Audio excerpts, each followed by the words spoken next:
The alarm screamed through the bridge of the gentle tide, and Captain Nari felt her blood turn cold. She stared at the display screen, hoping her eyes were wrong. They were not. 47 ships had just entered the system. Warships. All of them belonged to the Kraith Dominion. "Captain, what do we do?"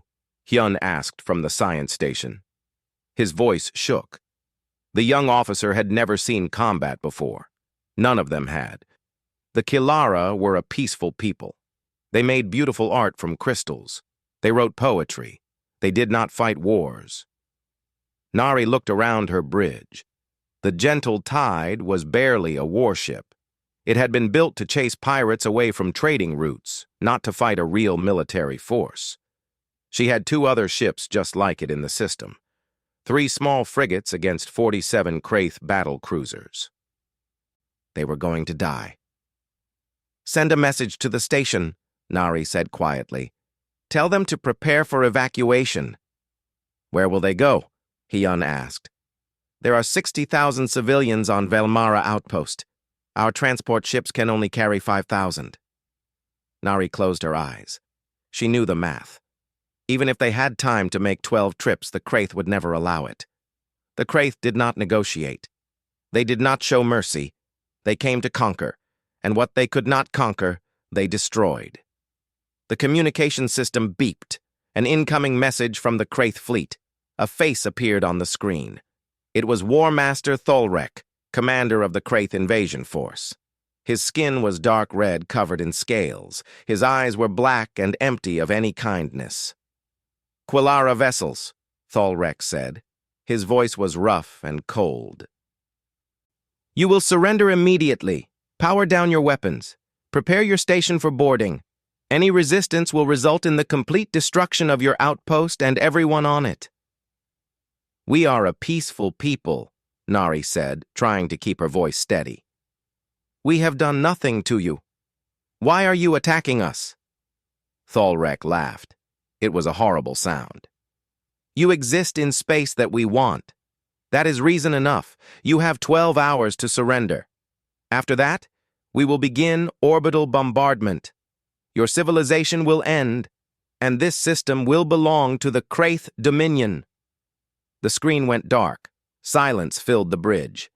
Nari could hear her crew breathing. Some of them were crying quietly. "Captain," Jinwoo said from the sensor station. He was the youngest member of her crew, barely out of the academy. "What do we do?" Nari thought about her options. They could surrender. The Kraith would take them as slaves. The Quilara were weak by galactic standards, evolved on a world with low gravity. They would be worked to death in Kraith mining colonies within a year. They could fight. The 3 Quilara frigates would last maybe 5 minutes against the Kraith fleet. Everyone would die, and the station would still fall. They could run. Some people might escape in the transport ships, but most would be left behind to face Kraith punishment. None of these options were acceptable.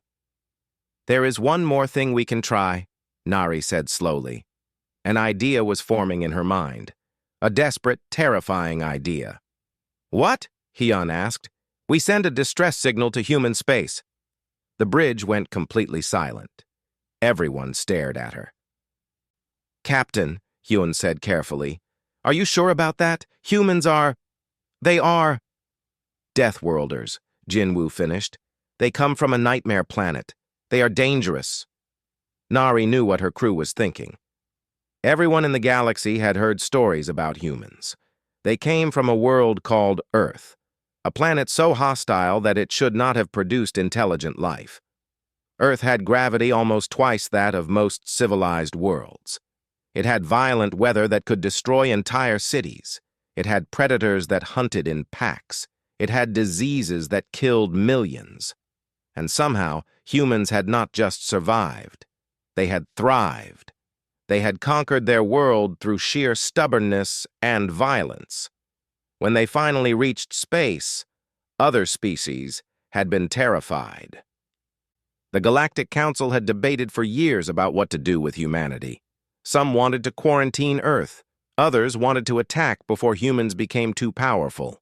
In the end, they had done nothing, and humans had spread across dozens of star systems.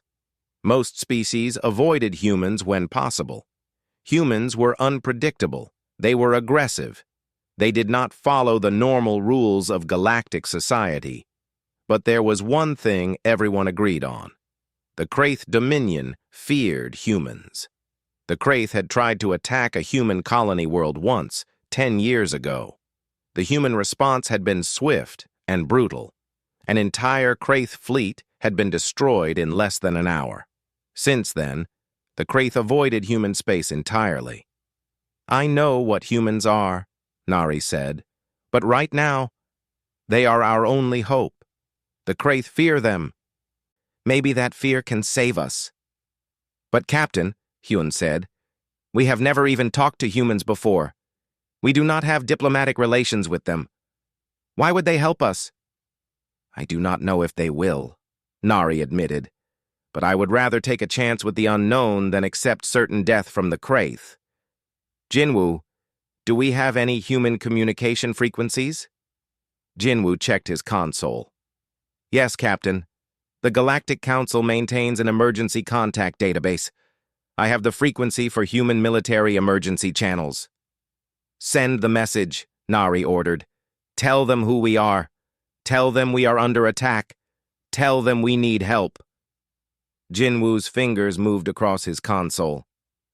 "Message sent, Captain. It will take about 3 hours to reach the nearest human outpost." "Then we wait," Nari said. "And we pray that the stories about humans are true. If they really are as fierce as the legends say, maybe they will come. Maybe they will save us." She looked at the display screen showing the Kraith fleet. 47 warships, holding position at the edge of the system, waiting, like predators circling wounded prey. Nari had made her choice. She had called for help from the most dangerous species in the galaxy. Now she could only wait and hope that the Deathworlders would answer. The clock was counting down. 12 hours until the Kraith attacked. 3 hours until the message reached human space. Everything depended on what happened next. 6 hours had passed since Nari sent the distress signal. 6 hours of waiting and watching the Kraith fleet hold position at the edge of the system. 6 hours of preparing for death.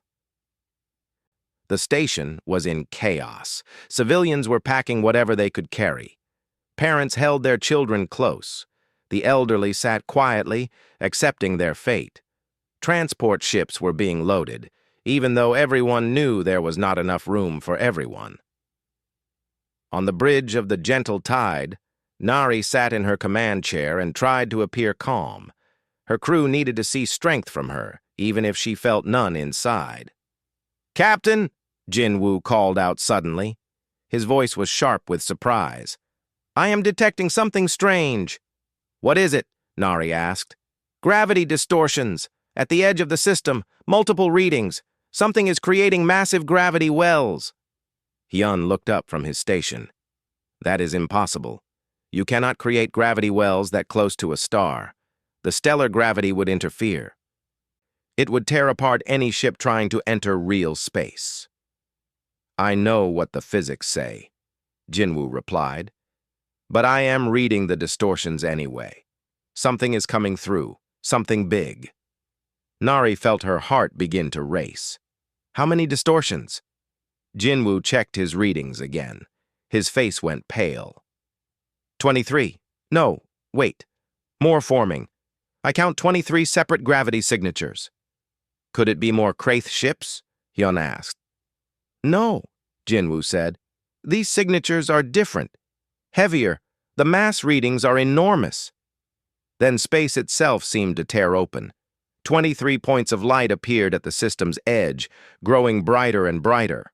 Reality twisted and folded, and suddenly they were there. Ships, 23 warships, each one massive and covered in armor plating.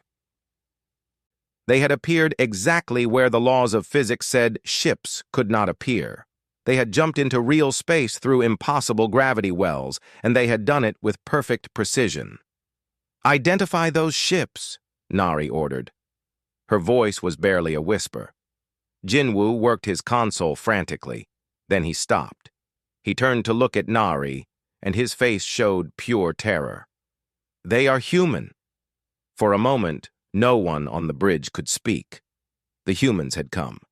The Deathworlders had answered the call. "The Kraith are hailing the human fleet," the communications officer reported. "Put it on screen," Nari said. War Master Tholrek appeared on the display. He did not look afraid. He looked angry. "Unknown vessels, you have entered Kraith Dominion territory. Identify yourselves immediately and explain your presence." The human response came quickly. A new face appeared on a split screen. It was a human male, his face stern and emotionless. His skin was darker than Nari expected, and his eyes were sharp and intelligent. He wore a military uniform covered in symbols that meant nothing to the Quilara. "This is Admiral Taiyang of the United Human Star Vessel, Indomitable, commanding the Human Expeditionary Fleet. We received a distress call from the Quilara station. We are here to respond to that call." Tholrek laughed. "You bring 23 ships to face my fleet of 47? Your arrogance is amusing, human. Leave this system now, or you will share the fate of the Quilara."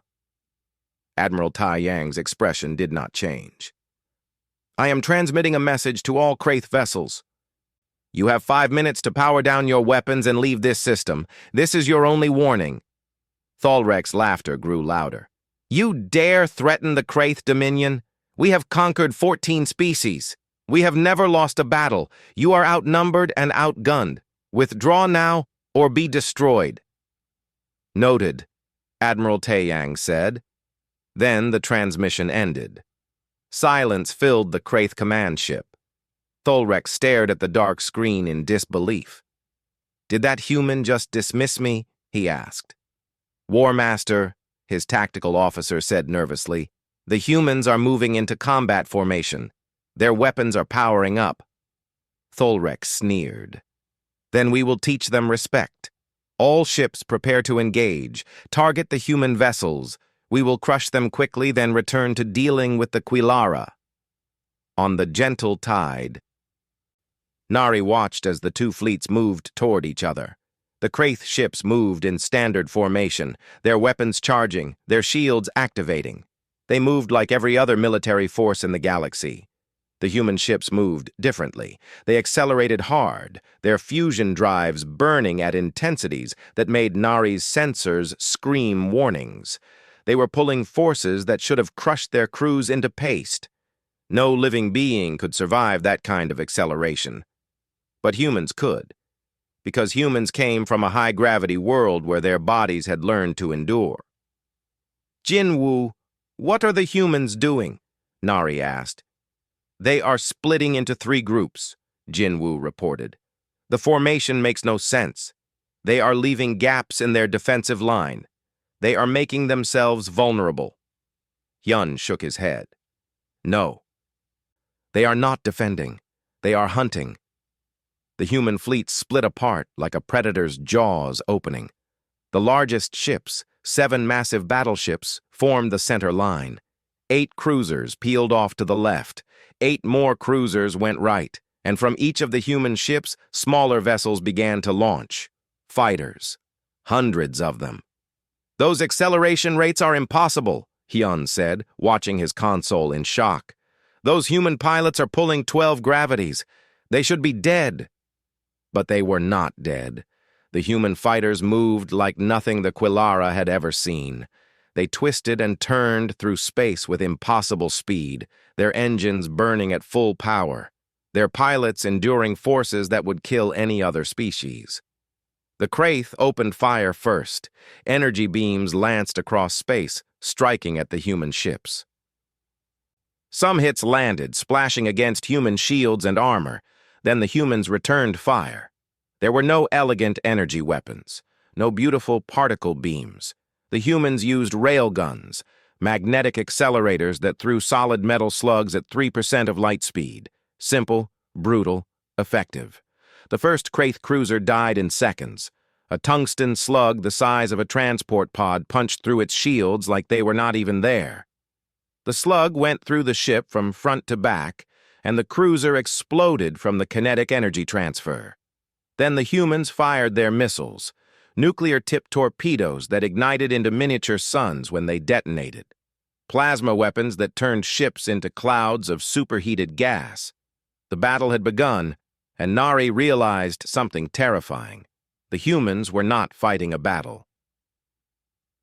They were not trying to win through superior tactics or clever maneuvering.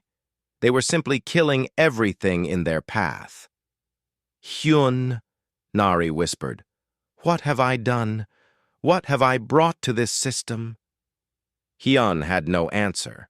He could only watch as the Deathworlders showed the galaxy exactly why they were feared. The space between the fleets became a killing field. Nari watched from the bridge of the gentle tide, unable to look away from the horror and violence unfolding before her. The Kraith had expected a normal battle. They had fought dozens of species before. They knew how space combat worked. Ships exchanged fire at long range. Shields were worn down slowly. Tactics and positioning determined victory. The humans ignored all of that. Commander Sora led the 1st Fighter Squadron in a direct assault on the Kraith battleship, Dominance. Her small fighter craft moved through space like a living thing, twisting and rolling at speeds that made Nari feel sick just watching. "How is she surviving those forces?" Jinwoo asked, his voice filled with awe and fear. The human fighter pulled a 12-gravity turn, dodging a barrage of Kraith defensive fire. Inside that tiny cockpit, Sora was being crushed by forces 3 times stronger than what Nari experienced standing on her own planet. The human pilot should have blacked out. Her bones should have shattered. But Sora kept flying. She dove under the Kraith battleship, so close that the Dominant's shields actually touched her fighter's hull. Then she released her payload. 6 armor-piercing missiles slammed into the battleship's ventral surface, punching through the shields and detonating inside the ship's reactor core. The Dominance exploded. A Kraith battleship 2 kilometers long and armed with enough weapons to destroy a small moon was gone in less than 30 seconds. Sora's voice came over the human combat channel. "Target destroyed. Moving to next objective. All wings, follow my lead." Her squadron followed her without hesitation, diving into the Kraith formation like birds of prey. On the Indomitable, Lieutenant Do-hyun sat at the weapons control station. His face was calm as he coordinated firing solutions for the battleship's main railguns. Numbers scrolled across his screens, trajectory calculations, target predictions, energy requirements.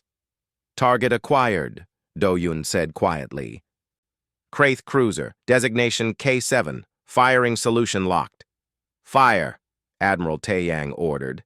The Indomitable shuddered as its main railgun fired.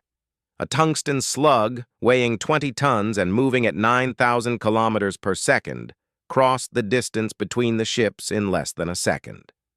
The Kraith cruiser tried to evade. It was too slow. The slug hit the cruiser exactly where Do-hyun had predicted, splitting the ship perfectly in half. Both halves spun away, trailing atmosphere and debris. "Target destroyed," Do-hyun reported. "Acquiring next target." He showed no emotion, no excitement, no fear, just calm, professional efficiency as he destroyed ship after ship. The Kraith were starting to panic. War Master Tholrek screamed orders at his fleet, trying to restore order to the chaos, but the humans were everywhere. They did not fight in neat formations. They did not follow predictable patterns. They attacked from every angle, using speed and violence to overwhelm their enemies. A Kraith destroyer managed to land a direct hit on the human cruiser, Relentless. The blast tore through the ship's port side, destroying 2 decks and crippling the main reactor. "Hull breach on the Relentless," the tactical officer reported to Admiral Taeyang. "They are losing power. Recommend they withdraw to a safe distance." Admiral Taeyang opened a channel. "Captain of the Relentless, this is Admiral Taeyang. What is your status?" The response came back immediately. The captain's voice was strained but determined. "We have taken heavy damage, Admiral. Reactor is failing, but we still have maneuvering thrusters. Withdraw and make repairs," Taeyang ordered. There was a pause. Then the captain said, "Negative, Admiral. We have a better idea." On Nari's display, she watched in horror as the damaged human ship suddenly accelerated. It was heading directly toward the Kraith flagship. "What are they doing?" Hyun asked. "Their ship is crippled. They cannot possibly win a direct engagement." The Relentless kept accelerating. Kraith weapons fire hammered into it, tearing away armor plating and ripping holes in the hull. But the ship did not stop. It did not turn away. "All crew, this is the captain," a voice broadcast on all frequencies. "Evacuation order. All personnel to the escape pods. You have 60 seconds. Small pods began ejecting from the Relentless.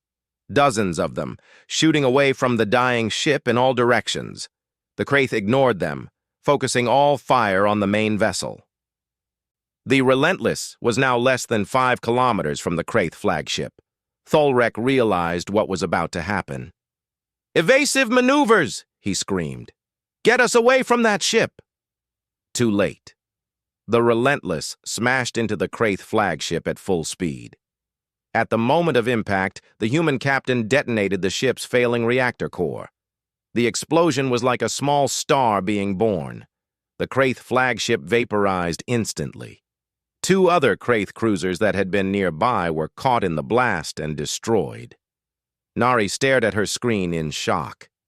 The humans had just sacrificed an entire ship. They had deliberately crashed it into the enemy and detonated it like a bomb. "But the crew," she whispered. "They killed themselves." "No," Jinwoo said, checking his sensors. "The escape pods. They all made it clear of the blast. The crew survived." The escape pods were not running away. As Nari watched, they fired their maneuvering thrusters and headed toward the nearest Kraith carrier. When they got close enough, the pods transformed.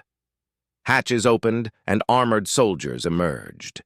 They attached to the carrier's hull and began cutting their way inside. The humans were boarding the Kraith ship.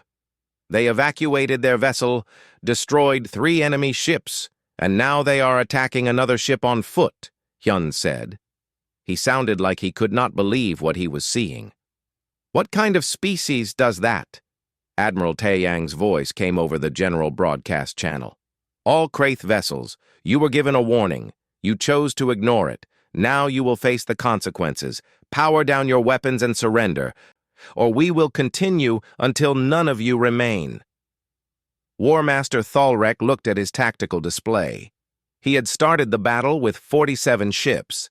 In less than 30 minutes, he had lost 19. The humans had lost 1 ship, and even that ship had taken 3 of his vessels with it. This was not a battle. This was a slaughter. "All ships," Tholrek said quietly. "Retreat. Emergency jump to hyperspace. Abandon the system." The remaining Kraith ships turned and ran. Their jump drives activated, and they fled into hyperspace, leaving behind the wreckage of their fleet. The battle was over. In the silence that followed, Nari looked at her crew. They were all staring at the display screens, watching the human ships regroup. The humans had won in less than an hour. They had been outnumbered 2-1, and they had won anyway. "Captain," Jinwoo said softly, "the humans are hailing us." Nari took a deep breath. She had called for help from the Deathworlders. They had come. They had saved her people. Now she would have to face them and find out what they wanted in return. "Put them through," she said. Admiral Taeyang appeared on her screen. His face was serious but not threatening. "Velmara Outpost. This is Admiral Taeyang. The hostile forces have been driven from your system. You are safe. We request permission to dock and render humanitarian assistance." Nari felt tears building in her eyes. "Permission granted, Admiral, and thank you. Thank you for saving us." Taeyang nodded. "That is what we do, Captain. We answer the call." The human ships docked at Velmara Outpost 6 hours after the battle ended. Nari stood in the main docking bay, surrounded by station officials and security personnel. Everyone was nervous. They had seen what humans could do in battle. Now they would meet them face to face. The airlock door opened with a hiss. Nari held her breath. Admiral Taiyang stepped through first. He was tall, much taller than any Quilara. Where Nari stood barely 1.4 meters high, the Admiral was nearly 2 meters. He wore a crisp military uniform, and he moved with confidence and purpose. Behind him came more humans. Soldiers in armor, medical personnel carrying equipment, engineers with tools and repair materials, all of them moving easily in the station's low gravity as if they barely noticed it. Nari stepped forward and bowed in the traditional Quilara greeting. Admiral Taiyang, welcome to Velmara Outpost. I am Captain Nari of the Quilara Defense Force. On behalf of my people, I thank you for your assistance. Taiyang returned the bow, though his version was slightly awkward. He was clearly trying to respect their customs. Captain Nari, it is an honor to meet you. I am glad we arrived in time to help. A human woman stepped forward. She was smaller than the Admiral, but she carried herself with the same confident authority. Her hair was tied back in a practical style, and she wore a medical uniform. I am Dr. Hana, she said, Chief Medical Officer for the fleet. We have brought medical supplies and equipment. If any of your people were injured during the attack, we are ready to help. Thankfully, no one was hurt, Nari said. The Kraith never got close enough to attack the station, because of you. Hana smiled. It was a warm expression that made her seem less intimidating. That is good to hear, but we have also brought supplies anyway. Food, medicine, water purification systems. We understand your station may have difficulty getting supplies while the Kraith were threatening you. Another human came forward. This one was a woman with grease stains on her uniform. She carried a data pad and was already looking at the station's structural supports with a critical eye. Engineer Yunji, she introduced herself. I need to do a full inspection of your station.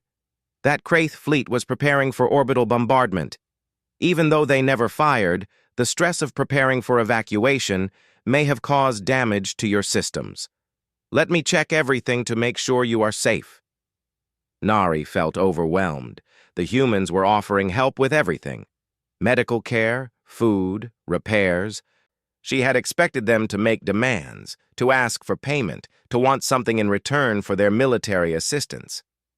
Admiral, she said carefully, we are grateful for all of this, but I must ask, what do you want from us? What is the cost of your help? Taiyang looked confused. Cost? There is no cost, Captain Nari. You sent a distress signal. We responded. That is what we do. But surely you want something, Nari pressed. Trade agreements? Access to our resources? Military alliance? The Admiral shook his head. We want nothing except to ensure you are safe. You called for help. We came. That is all there is to it. Nari did not understand. In her experience, no one helped without expecting something in return. Every species she had ever dealt with operated on mutual benefit. The Kraith conquered and enslaved. The merchant guilds traded for profit. Even the Galactic Council only helped member species who paid their dues. But the humans were asking for nothing. Over the next few days, Nari watched the humans work. Dr. Hana set up a medical clinic in one of the station's unused cargo bays. She treated Quilara who had chronic health conditions that their own doctors could not cure. She taught Quilara medical staff new techniques and gave them advanced equipment. Engineer Yunji worked around the clock inspecting every system on the station. She found a dozen small problems that could have become disasters. She fixed them all, refusing payment each time. One day, Nari watched Yunji lift a piece of heavy machinery that normally required 3 Quilara and an anti-gravity sled to move. The human woman just bent down, grabbed it, and picked it up like it weighed nothing. A Quilara technician stood nearby, his mouth open in shock. "How are you so strong?" Yunji set the machine down gently and smiled. "This is not heavy for me. Earth has much stronger gravity than your world. We evolved to be strong enough to survive there. For us, your gravity feels very light." "How much stronger is Earth's gravity?" the technician asked. "About 1.7 times stronger than here," Yunji said. She tapped her arm, and Nari could see the muscles beneath the skin. "Our bones are denser. Our muscles are stronger. We need them to be, because our planet tries to crush us every day." That evening, Nari was invited to dinner with the human officers. She accepted nervously, not sure what to expect. The meal was held in the human ship's dining area. Nari was surprised to find it comfortable and welcoming. The humans had prepared food that was safe for Quilara to eat, carefully checking which Earth plants and animals were digestible for their guests. A human woman named Yuri sat next to Nari. She was the civilian liaison for the human fleet. "Captain Nari," Yuri said, "I understand you have questions about humanity. Please, ask anything you want to know." Nari hesitated, then decided to be direct. "Why do you help us? What do humans gain from this?" Yuri was quiet for a moment. "Have you learned much about Earth? About human history?" "Only what the Galactic Council databases contain," Nari admitted. "I know Earth is a high-gravity world. I know it is dangerous." Yuri nodded. "Earth is a death world. Everything there is trying to kill you. The weather, the animals, the plants, even the bacteria. Humans evolved by fighting every single day just to survive." "That sounds terrible," Nari said softly. "It was," Yuri agreed. "But we survived. We became strong because we had to be.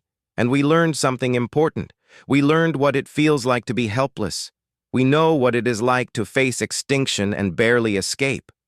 She looked at Nari with serious eyes. "Humans almost destroyed ourselves, Captain. We fought terrible wars. We created weapons that could kill millions. We poisoned our own planet. We nearly made ourselves extinct." "But you survived," Nari said. "Yes, and we decided that we never wanted to see another species face what we faced. We know what genocide looks like. We know what it feels like to send out a desperate call for help and have no one answer." Yuri reached across the table and gently touched Nari's hand. "You sent out a distress signal. You called for help when you thought you were going to die. And we heard you. How could we not answer? How could we let you face alone what we barely survived ourselves?" Nari felt tears running down her face. She finally understood. The humans did not help because they wanted something. They helped because they remembered what it was like to need help and have nowhere to turn. "What happens now?" Nari asked. Admiral Tai Yang, who had been listening quietly, spoke up. "That is up to you, Captain. We will stay as long as you need us. We will help you rebuild your defenses. We will make sure the Kraith do not return. And if you wish, we can offer you membership in the Human Alliance."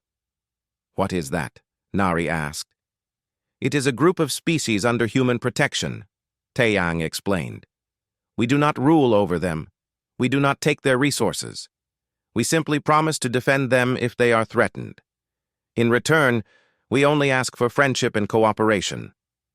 Nari looked at the humans around the table. They had saved her people. They had asked for nothing. They offered only protection and friendship. "I will need to speak with my government," she said. "But I believe they will want to accept your offer." 3 weeks after the battle, Nari stood before the Quilara Council of Elders. The council chamber was filled with representatives from every Quilara colony world. They had all come to hear about the humans and decide the future of their species. "The humans have completed repairs to our station," Nari reported. "They have installed new defensive systems. They have trained our security forces in basic combat tactics, and they have asked for nothing in return." Elder Minseo, the oldest member of the council, spoke in his wavering voice. "This troubles me, Captain. No species gives so much and asks for nothing. What is their true purpose?" Before Nari could answer, Admiral Taiyang entered the chamber. He had been invited to address the council directly. Beside him walked Yuri, the civilian liaison, and several other human officials. Taiyang bowed respectfully to the council. "Honored elders, thank you for allowing me to speak. I understand you have concerns about human intentions. I would like to address them directly." Elder Minseo gestured for him to continue. "Please." "Admiral, help us understand. Why do humans offer protection to species you barely know?" Taiyang walked to the center of the room. Behind him, a holographic display activated, showing images of Earth. "This is our home world," he began. "As you can see, it is beautiful. But it is also deadly. That blue ocean? It contains predators that can swallow a human whole. Those green forests? They are filled with creatures that hunt in packs. That peaceful sky? It can create storms powerful enough to destroy cities." New images appeared. Ancient human ruins, burned cities, mass graves. "Humans did not just fight our planet. We fought each other. For thousands of years, we waged wars. We killed each other over land, resources, religion, and ideology. We created weapons of terrible power, nuclear bombs, biological weapons, chemical agents that could kill millions." The council members looked disturbed. Taiyang continued.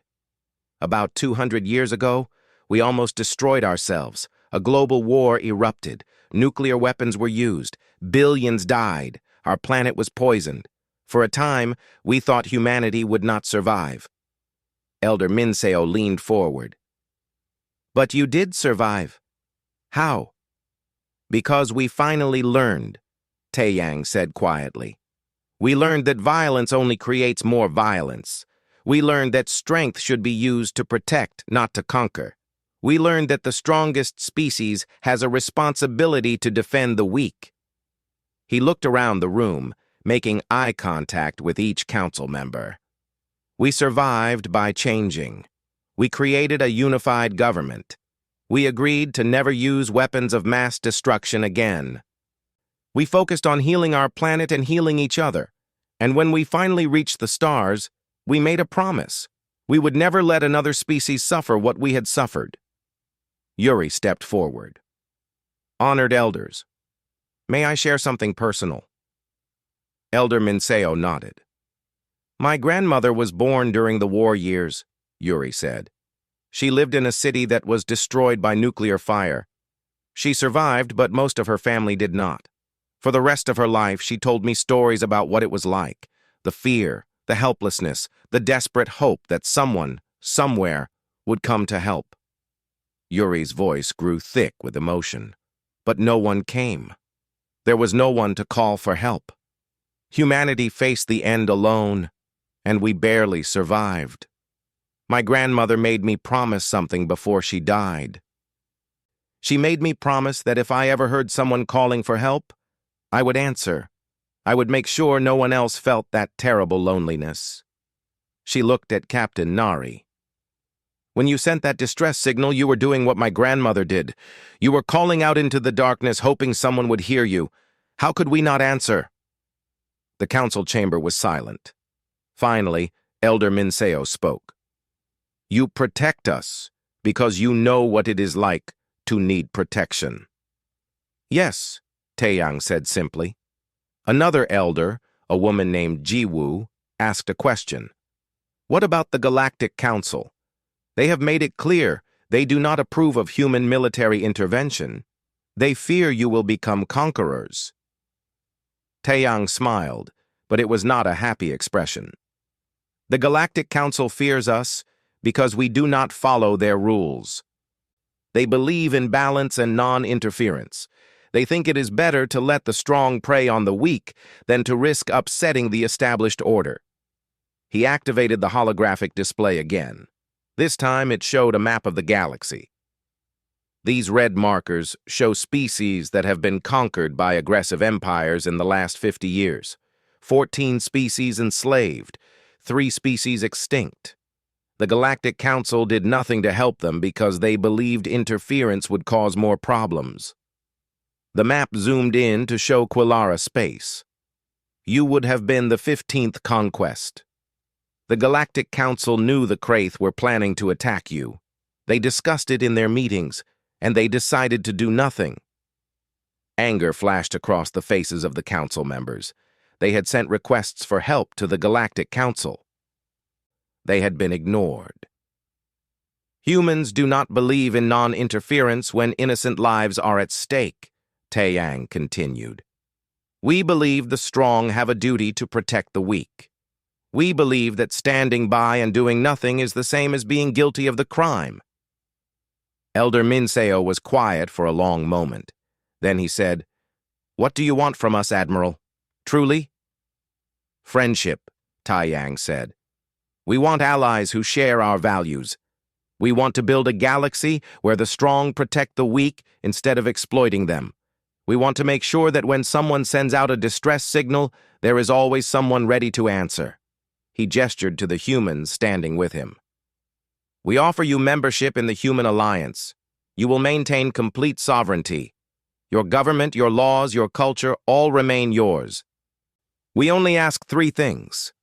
First, that you treat your people with justice and dignity. Second, that if you are threatened, you call us for help. And third, that if you someday become strong enough, you help others the way we helped you." The council members looked at each other. Silent communication passed between them. Finally, Elder Minseo stood. "The Quilara accept your offer, Admiral Taeyang. We will join the Human Alliance." The chamber erupted in agreement. Nari felt tears of relief running down her face. Her people would be safe. The nightmare was over. But Taeyang held up a hand. "There is one more thing you should know. You are not the first species to join the Alliance, and you will not be the last." The holographic display changed. It showed the locations of 12 other species scattered across the galaxy. "These species have all joined the Human Alliance in the last 3 weeks. They all heard about what happened here. They all sent requests to join our protection. The galaxy is changing, honored elders. The old order is ending. Species are tired of being victims. They are ready to stand together." Elder Jiwoo looked concerned. "Will this not cause war? The Kraith and other aggressive empires will not accept this change." "They have already responded," Taeyang said. "The Kraith Dominion has declared the Human Alliance to be a threat. They are calling for other empires to unite against us." Fear rippled through the chamber, but Taeyang smiled. "Let them try. We are humans. We survived ice ages and supervolcano eruptions. We survived global wars and nuclear winters. We turned a death world into a garden. We faced extinction and refused to die. Do you think we fear bullies and tyrants?" He looked around the room with absolute confidence. The age of predatory empires is ending. The age of protection has begun. The Deathworlders have arrived, and we are not going anywhere. Nari stood and walked to stand beside Taeyang. The Quilara stand with humanity. One by one, the council members stood. We stand together. Across the galaxy, on 12 other worlds, similar scenes were playing out. Species that had lived in fear for generations were standing up. They were joining together under human protection. They were saying no more to the empires that had terrorized them for so long. And on Earth, in the headquarters of the United Human Defense Force, Fleet Admiral Sunho looked at the reports coming in from across the galaxy. 13 species had joined the Alliance. More requests arrived every day. The Kraith Dominion and 4 other aggressive empires had formed a coalition against humanity. War was coming. Everyone knew it. Admiral Sunho activated his communication system and began sending orders. Fleet mobilization, production increases, defensive preparations. But he was not worried. Humanity had faced extinction before. They had survived. They would survive again. And this time, they would not be alone. This time, they had allies. Species that believed in protection instead of conquest. Species that understood that true strength came from defending those who could not defend themselves. The Deathworlders had answered the call, and they had brought their principles with them. The galaxy would never be the same. Taeyang smiled. "Take all the time you need. We are not going anywhere."